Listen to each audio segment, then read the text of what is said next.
Hello, everyone. Welcome back to the channel. If you're new, hello, welcome. I guess I'm going to do a little bit of a rant, if you could call it that.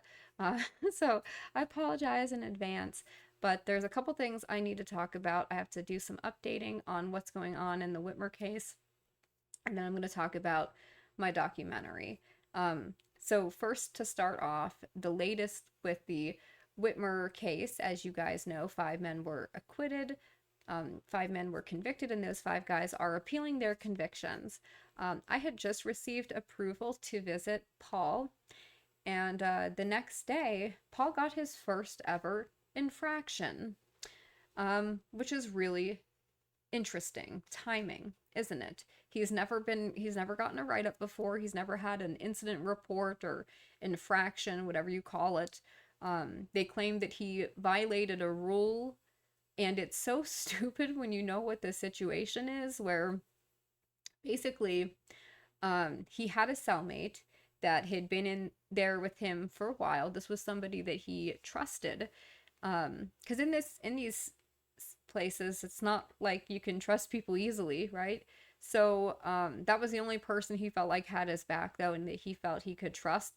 That guy got moved, and I guess he asked a family member if they could kind of reach out to him and just make sure that he was okay at the next place he landed. And they're giving him an infraction for that, apparently. So they're saying that he may go into the SHU in solitary confinement, could be up to 6 months. We have no idea what the punishment is going to be or how long it's going to last. He's probably going to lose access to communication in the meantime. And of course, oh, you can kiss any visits goodbye. How convenient. And it really reminds me of what happened with Adam and Barry. The day after I got their statements for the weaponization committee, they were both moved from oh crap. I'm so sorry, I blanked on the name of the Newaygo County. They were both moved from Newaygo County in Michigan to separate Supermax facilities. Adam was sent to Florence Supermax in Colorado, and Barry was sent to Terre Haute Supermax in Indiana. And the other thing that happened at that time is that my house was soft rated twice. Now, all that happened. Now, this happens, and I'm thinking, I don't believe that this is a coincidence, right? Like, he has been a model prisoner. He's only maybe 24 years old. He used to volunteer at the fire department. He was an Army reservist, if I understand correctly, or he was in the Army at one point. Just like a good guy. And because he was honest about asking the family member to to reach out to his old cellmate, like, just to make sure he was okay. He said, I wasn't trying to violate any rule. I didn't even know that this was a rule because I never got the rule book. And they're still giving him an infraction. And he's like the kind of person that he owned up to it. He took accountability. He took responsibility. He didn't try to lie about it. They're still giving him a write-up for this, and he's never had one before. So I'm concerned. His family is concerned. Pete Musico, he was told by his CO that he's not allowed to write to his lawyer, not allowed to write to his judge, to the judge. They're not allowed to say that. Like, that's not how this works. These men have rights. Pete has a right to talk to his lawyer. He also has a right to write to the judge if he wants. That is his right. But they're also being denied access to envelopes and stamps also. So even if they had the ability to write, there's never stamps or envelopes for them to purchase through commissary to send. And that's the other thing. What a scam this is. $5 for a 15-minute phone call, $12 for a tube of Colgate toothpaste, because you have to buy it through their commissary, and they upcharge everything. Literally disgusting. But anyways, this is unacceptable. And where are their lawyers? Like, is anything going to be done about this? It just really bothers me. You can write to Paul if you want. Just know he may not be able to respond, because he may be going into the SHU, could be for half a year or more. We don't know. We don't know if he's going to be allowed to write letters or do phone calls. If you do write to him, please don't mention his case. Please don't ask him any questions about what happened. Just send encouraging, words. Let him know people are praying for him. Let him know he's not alone. Things like that. But don't, because you're just gonna get him in trouble. Trust me. Okay. Now I want to move on to the next thing I want to talk about. I'm going to bring up a Word document because I took some notes, because sometimes I have occasion to, as you guys know, ramble. Plus, I am a woman.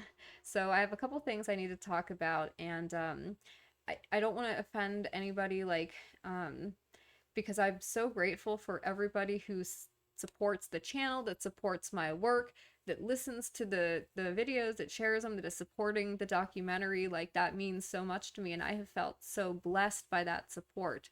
However, I have to talk about the documentary and the fundraiser more, because I owe it to these men and their families to do so.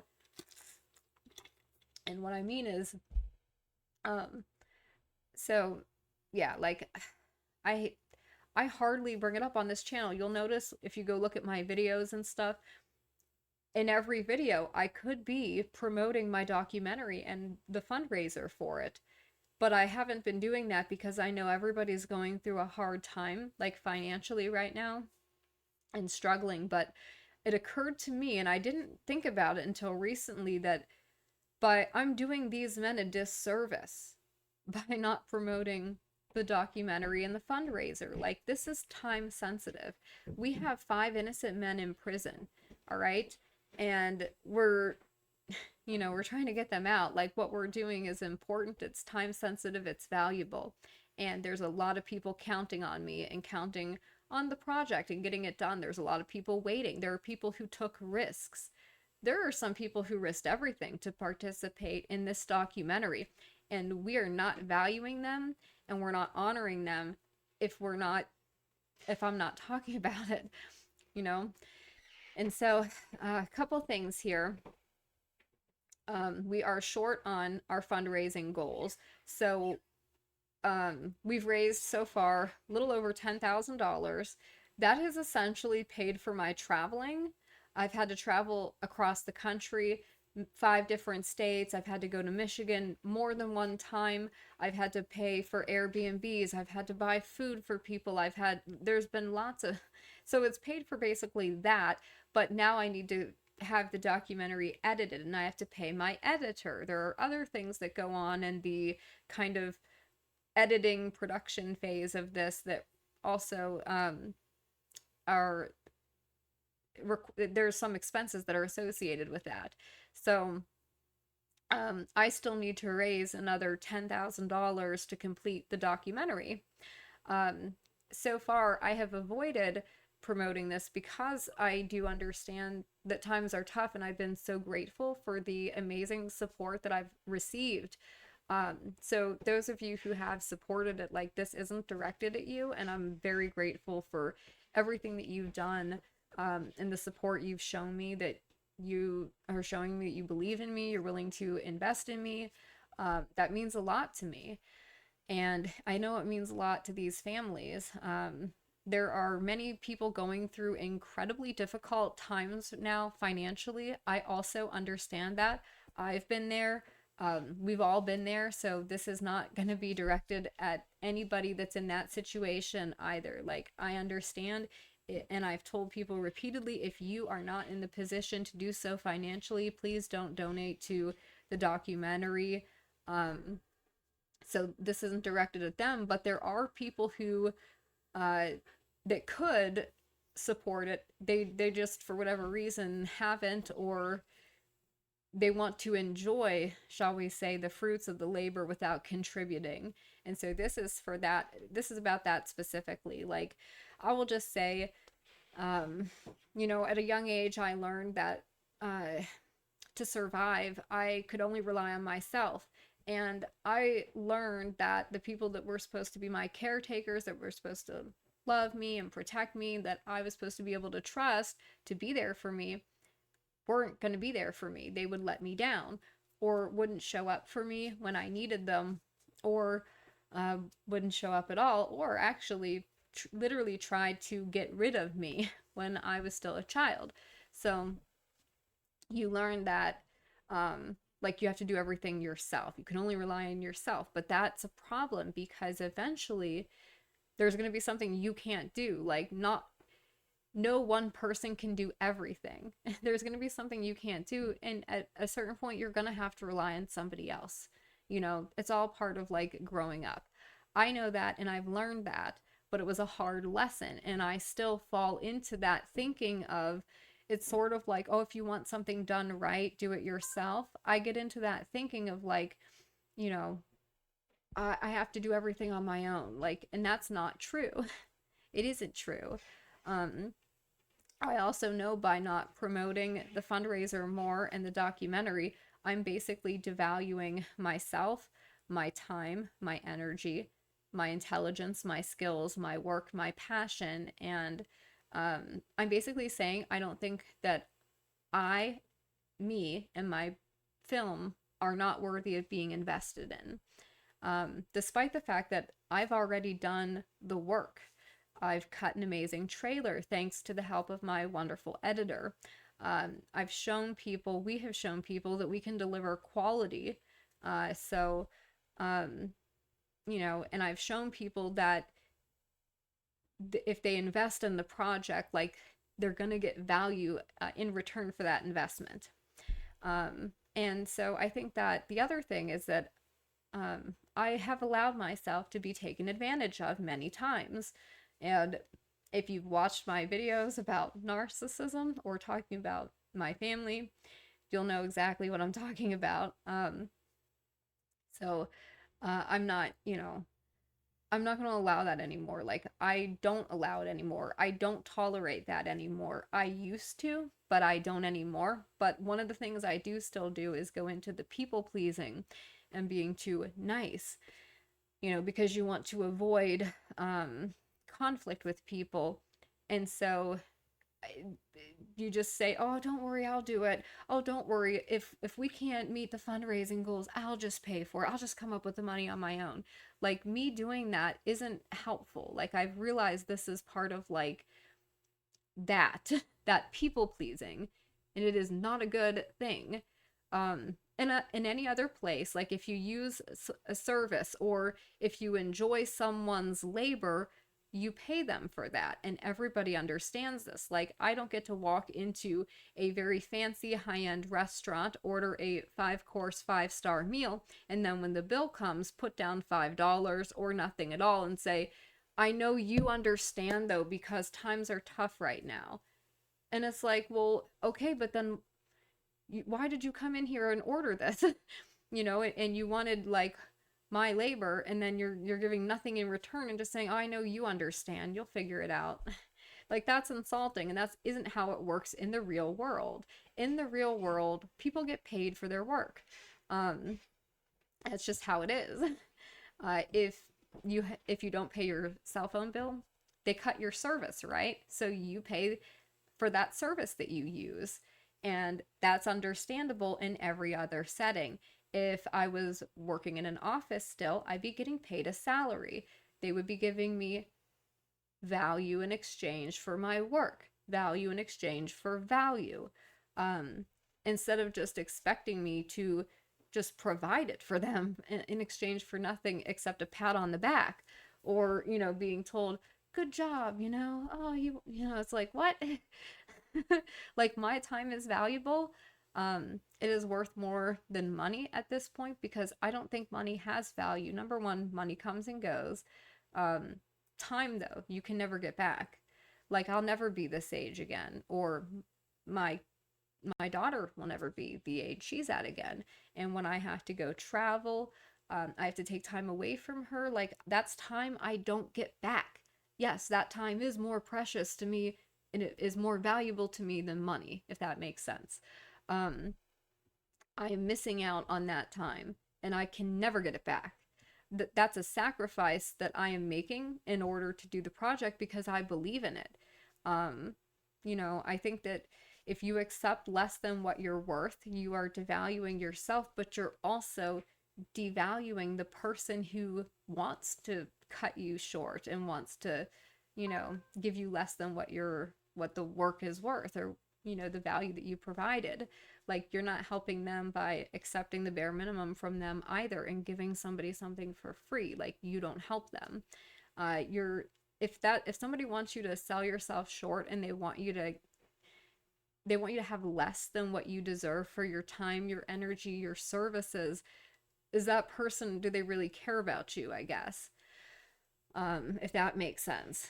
And I think this goes in too with people that are not willing to like make an investment in somebody else, oftentimes are people who aren't willing to invest in themselves. Why would they invest in somebody else if they haven't invested in themselves? Does that make sense? So, like, I have high standards of myself and in my personal life. Why wouldn't I have that here? If I don't tolerate like um, toxic behavior in my personal life, why would I tolerate it here? And the same goes for, I don't tolerate people taking advantage of me and my time and my effort and my work and my emotions. I don't allow that and tolerate that in my personal life. So I'm certainly not going to tolerate it here. I also think it's disrespectful too, and lowers the perception of the value of my work in my documentary if people want to undercut its value and say, oh no, it's not worth that. It's also insulting and devaluing to every person who has supported it and has made that sacrifice. It's saying, I don't think their sacrifice is going to amount to something, which is untrue. That's how I view it, right? And the other thing is like, a way to look at it would be, I think in a relatable way, is I'm sure everybody has like a friend who has been kind of like the leech of the group or something, that, when you go out to eat, like, they never offer to pay, right? They're just, they take, but they never give. Like, a normal relationship would be more of a give and take. Like, I pay sometimes, and then occasionally you pay. And it's fair that way. It shows that each person is valuing the relationship and is equally making an effort, and there's an equal investment, if that makes sense to people. Um, but nobody wants to be in this one-sided thing where somebody's always like parasitically leeching and like taking and then not contributing in any way. Um, and so I also would say, um, that you get what you pay for, right? Uh, it costs money to do this stuff and to make these projects. It costs money.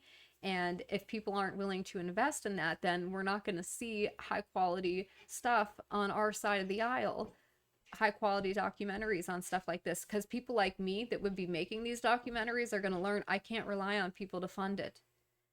They'll fund other projects and other things where they'll spend $9 a month on Netflix or something, but I'm not gonna. So they'll go where their work will be valued, because they're gonna eventually say, why should I sacrifice all of my time and work for where it's not being appreciated, right? Um, so yeah. What else? Oh, also, doing this stuff, there are risks involved. There's emotional and mental costs to it, in addition to the actual costs of making it.